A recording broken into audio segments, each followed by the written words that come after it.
Okay, it is time finally for a macro update now.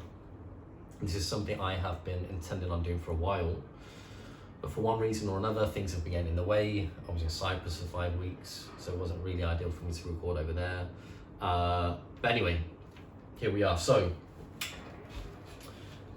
in this video, I want to update you all on my framework for how I'm thinking about the rest of 2025 and the beginning of 2026. So we're going to very briefly cover 3 topics. I'm going to show you 3 charts, starting with inflation. Now, as you all know, CPI inflation came in at 2.4% yesterday, but that's not the big news. The big news is that Trueflation, which is a measure of real-time inflation and has a 97% correlation with CPI, is currently showing, as you can see in this chart, an inflation rate of 1.35%.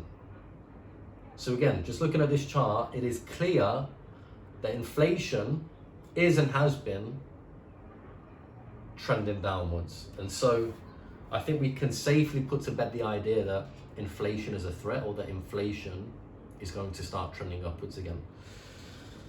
So with that in mind, let's talk about what we can expect in the short to medium term with regards to liquidity and asset prices.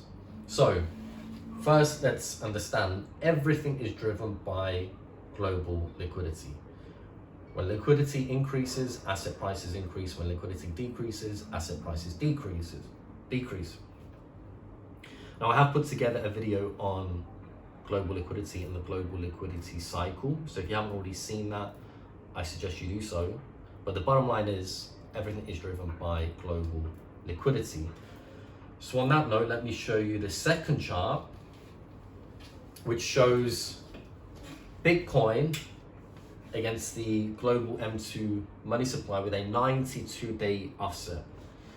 Now, as you can see, liquidity has been increasing, and so over the next few weeks, we should start seeing Bitcoin and other risk assets also start trending upwards, and possibly doing so all the way through 2025, throughout the rest of 2025, and possibly even into 2026.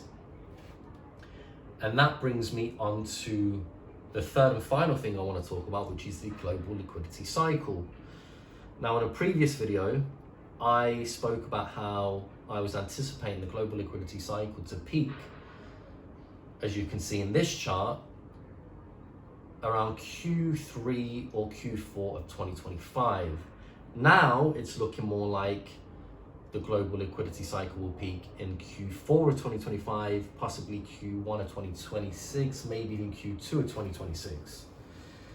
And so, what does that mean? It means that as more central banks start cutting interest rates, more liquidity is going to be injected into the economy, which will inevitably drive asset prices up. Again, it's all a game of liquidity.